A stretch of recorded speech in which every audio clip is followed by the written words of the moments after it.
Honey, I've been looking all over for you. Sorry, my love. I was on my way up to bed. Teresa was in the nursery, and we came down here to talk. Teresa, you seem upset. Please, don't encourage her. She knows that Ethan wants to take Gwen and Jane and leave Harmony. Oh, the transfer. What transfer? Gwen made Ethan ask Julian to transfer him to the ends of the earth just so I lose any chance of getting him back. They want some relief from the stress that Teresa's causing. No, Julian. Gwen is desperate to hold on to Ethan and steal my daughter in the process. Please help me. Please help me convince Julian not to accept Ethan's transfer out of Harmony. Look, Ethan and I love each other. We belong together, and I can't live without him any more than he can live without me.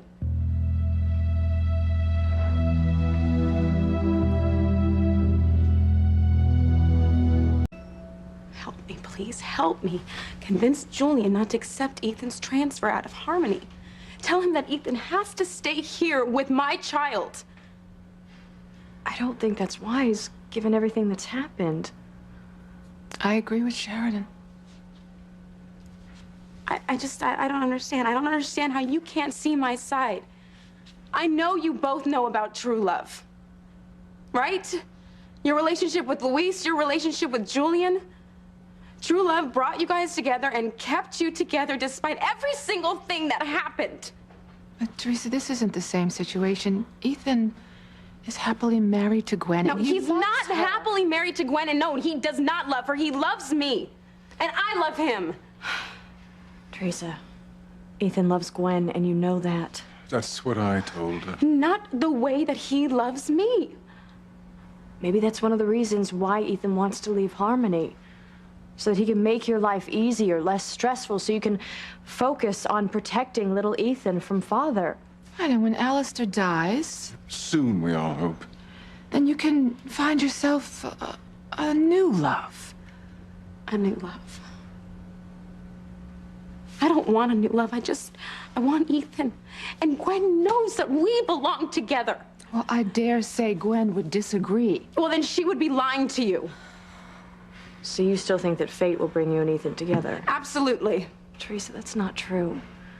Every time you and Ethan have tried to come together, something tears you two apart. I think that's the message that fate is trying to send you.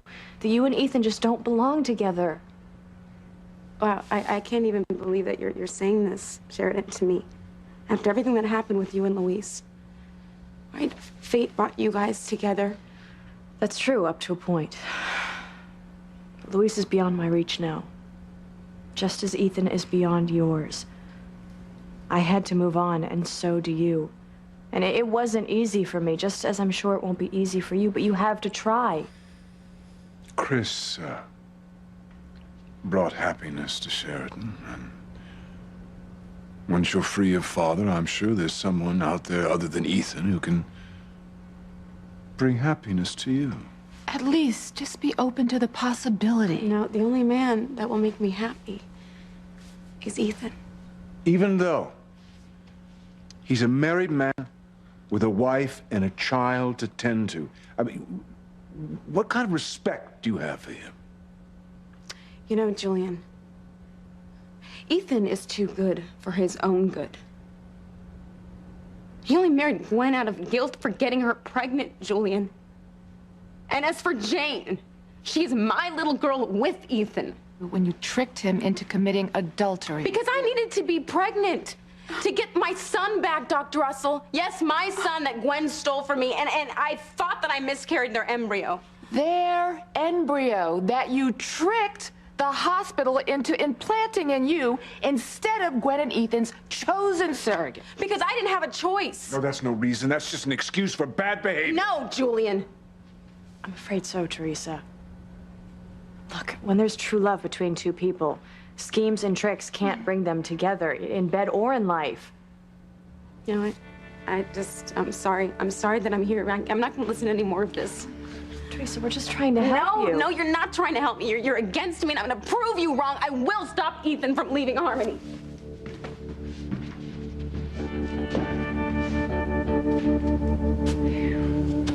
I don't have a good feeling about this. Neither do I. I'm afraid Teresa's gonna have to learn the hard way when it comes to Ethan. So Julian says your Aunt Rachel may have given you a lead on Marty's whereabouts? That one of Alistair's henchmen may be keeping Beth and Marty from being found? Mm-hmm. Otto Kraus. We know he's a U.S. citizen, so we're trying to learn his whereabouts by the use of his passport. Well, you know, of all people, Julian and I know how important it is for you to find your son and bring him home. Thank you, Eve. Is Chris coming back to help you this evening? I doubt it. He remembered something he had to do with James.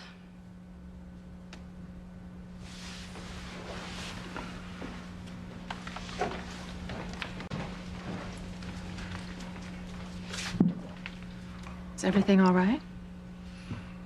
Well, aside from the headache I have from listening to Teresa, I'm fine. Why do you ask? And nothing suspicious happened going to or coming from the hospital? No, why? I don't know, it just occurs to me that what Alistair said before he had his stroke might be true. That the person who stabbed him and the person who tried to smother him may be the same person who tried to shoot you at the cannery back then. Well, perhaps, but not necessarily true. Father's enemies list numbers in the thousands. Any number of people could have tried to kill the old goat. Well, whether it's one person or several, there haven't been any arrest. So that means that whoever tried to kill you and Alistair is still out there and able to strike again.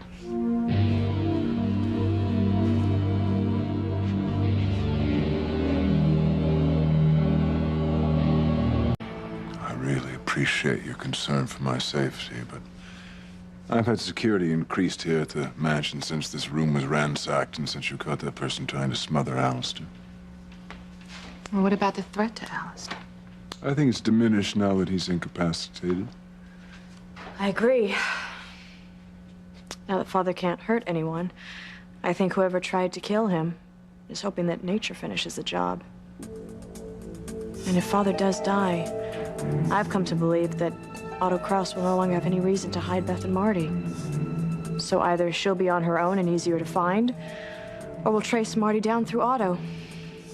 Bottom line is, the first time in a long time, I have hope that Chris and I will find Marty and bring him home. You have a lot of faith in Chris, don't you, Sheridan? I had my suspicions at first, but now I trust him completely.